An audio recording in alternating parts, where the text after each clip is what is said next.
Pemirsa, warga kampung padat penduduk di Surabaya dikejutkan dengan terbakarnya bangunan yang terdiri dari 6 kamar kos keluarga. Salah seorang penghuni sempat syok dan pingsan mengetahui kamar kos beserta harta bendanya ludes terbakar.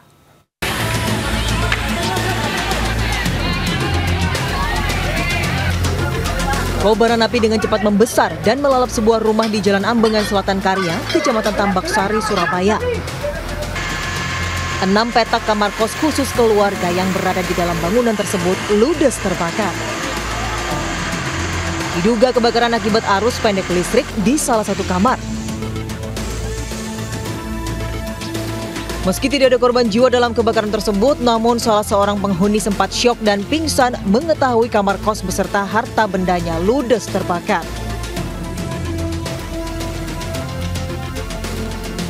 Kurang lebih 15 kali 20. Memang banyak petak-petak di dalam, ada kamar-kamar ya, ada kos-kosan. Dari hasil penanganan di lokasi, mungkin diketahui penyebabnya apa? Ya, sementara belum ada yang bisa dimintai keterangan. Tahu-tahu info yang kita dapat, api sudah besar ya. Ya, diduga mungkin karena konsleting ya. Proses pemadaman sempat terkendala akses jalan yang sempit. Kurang lebih 1 jam api berhasil dipadamkan setelah 14 unit kendaraan Dinas Pemadam Kebakaran dan Penyelamatan DKPP Surabaya diterjunkan. Dari Surabaya, Jawa Timur, Yuda Prawira, iNews melaporkan. Pemirsa, kita beralih ke informasi lainnya. Ratusan warga di 7 desa di Kabupaten Halmahera Barat dievakuasi tim SAR menyusul meningkatnya aktivitas gunung api Ibu. Evakuasi pun diprioritaskan untuk para lansia, anak-anak, disabilitas, dan ibu hamil.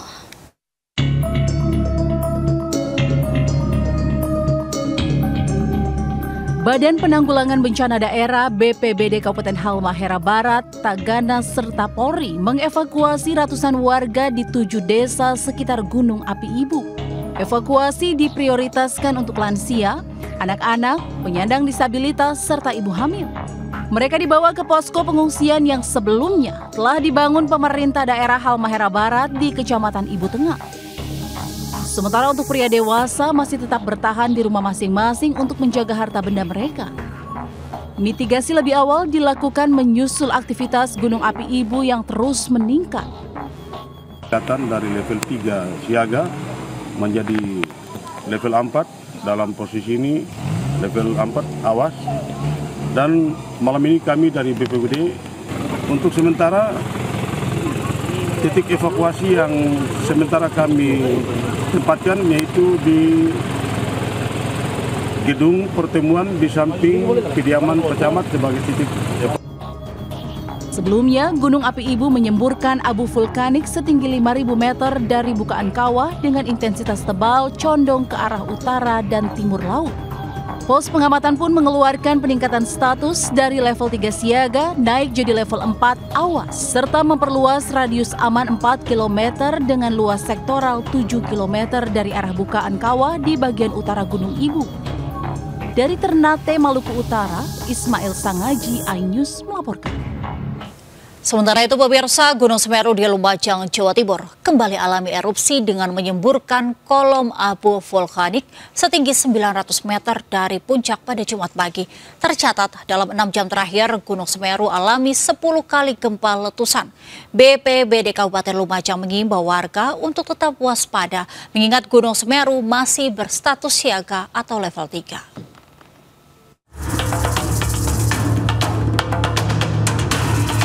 Erupsi Gunung Semeru di Desa Oro-Oro Ombo, Kecamatan Pronojiwo, Lumajang, Jawa Timur terpantau CCTV sekitar pukul 8:05 waktu Indonesia Barat. Gunung Semeru menyemburkan material vulkanik dari bibir kawah hingga menghasilkan kolom abu vulkanik setinggi 900 meter dari puncak mengarah ke timur laut. Berdasarkan laporan periodik pos pengamatan Gunung Api Semeru, periode pengamatan pukul 00.00 hingga pukul 06 waktu Indonesia Barat, Gunung Semeru alami 10 kali gempa letusan, 5 kali gempa hembusan, dan 3 kali gempa tektonik jauh. Meski tidak berdampak secara langsung ke permukiman warga karena masih berada di jarak aman, namun BPBD Kabupaten Lumajang mengimbau warga untuk tetap waspada, mengingat Gunung Semeru masih berstatus siaga atau level 3. Tapi kita tetap harus waspada.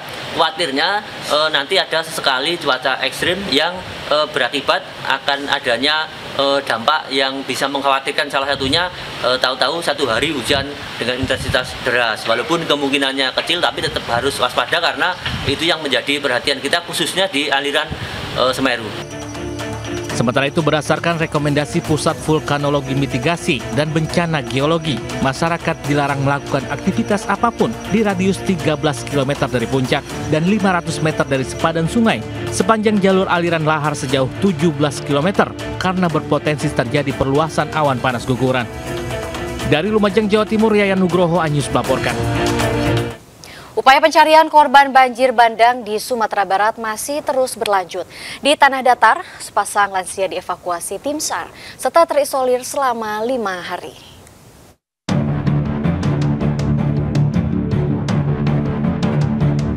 Pasca banjir bandang, operasi SAR masih terus berlanjut dengan memperluas area pencarian. Kondisi medan yang berat dengan material batu, kayu, dan lumpur yang dalam menjadi kendala dalam pencarian korban.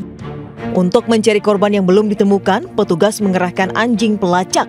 Namun luasnya area pencarian dan banyaknya bangkai ternak yang terkubur dan menjadi kendala tersendiri bagi tim pencari. Proses pencarian korban juga terkendala cuaca. Hujan deras yang sewaktu-waktu mengguyur membuat pencarian dihentikan.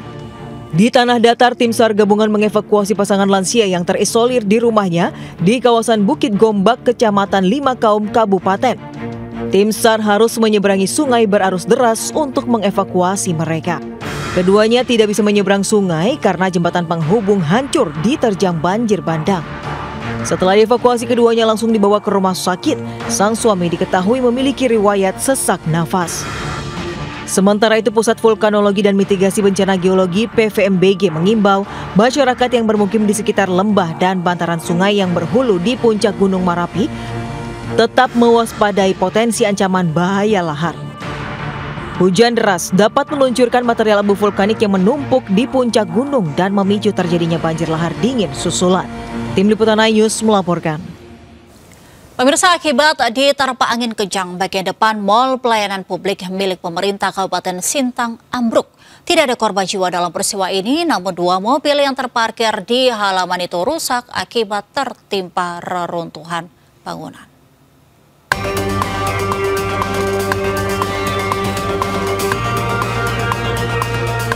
Inilah detik-detik Mall Pelayanan Publik milik pemerintah Kabupaten Sintang, Kalimantan Barat mengalami ambruk akibat diterpa angin kencang.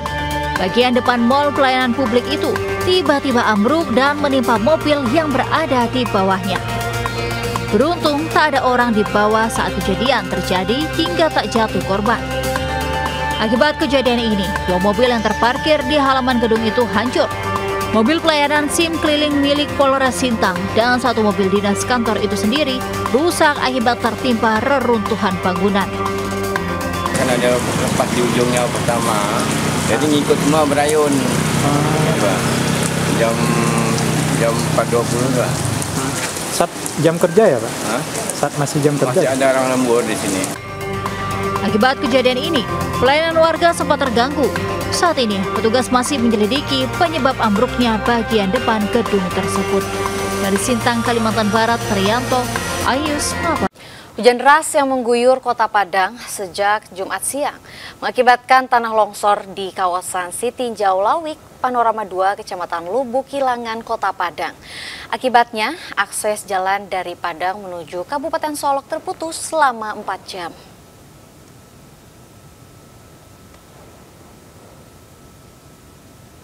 Video amatir menunjukkan detik-detik tanah longsor di kawasan Sitinjau Lawik, Panorama 2, Kecamatan Lubuk Kilangan, Kota Padang pada Jumat petang.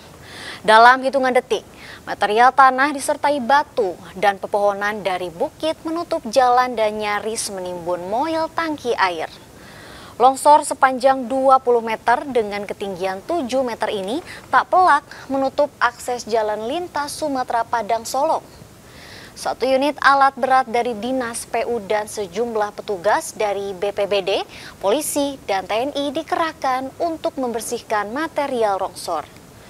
Akibat longsor ini, akses jalan dari Kota Padang menuju Kabupaten Solok terputus selama 4 jam dan menimbulkan kemacetan yang panjang.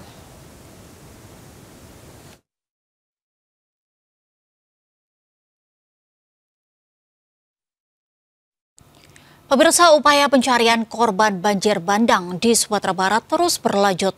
Di Tanah Datar, sepasang lansia dievakuasi tim SAR setelah terisolir selama 5 hari.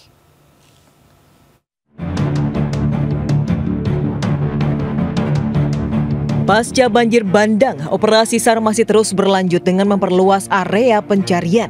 Kondisi medan yang berat dengan material batu, kayu, dan lumpur yang dalam menjadi kendala dalam pencarian korban. Untuk mencari korban yang belum ditemukan, petugas mengerahkan anjing pelacak. Namun luasnya area pencarian dan banyaknya bangkai ternak yang terkubur dan menjadi kendala tersendiri bagi tim pencari.